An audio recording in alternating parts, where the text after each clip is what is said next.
La mort d'autrui. Alors, petit message pour ceux qui pensent que c'est bien quand quelqu'un meurt et que c'est une racaille, racaille.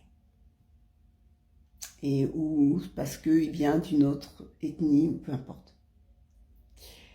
Nous avons tous poussé, mesdames et messieurs. Nous, mesdames, nous avons poussé, nous avons porté pendant 9 mois, on les a mis au monde, on les a élevés. De dire que votre enfant est mieux, je ne pense pas. Aucun enfant est mieux. Tous les enfants sont vicieux. Ma grand-mère avait l'habitude de dire que l'enfant est ingrat. C'était une belle analyse. Aujourd'hui, j'entends et je vois des choses, des gens qui disent oui, c'est bien fait parce qu'il aurait pas dû bouger.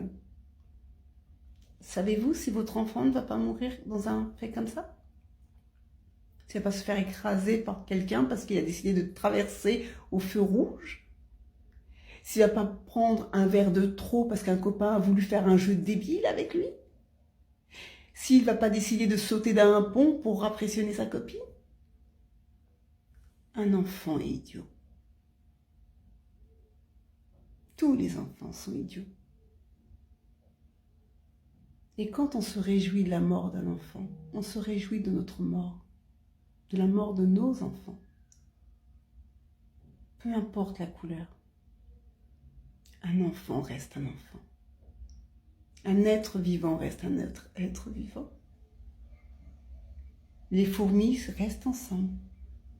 Les animaux en général se regroupent pour être ensemble.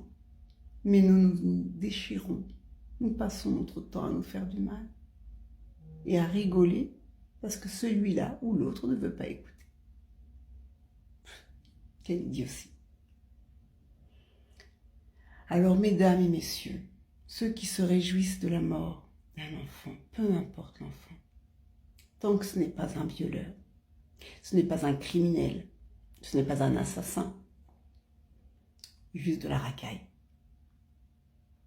Dites-vous bien, peut-être que votre enfant est une racaille. Et peut-être que votre enfant finira mal. Et ne me dites pas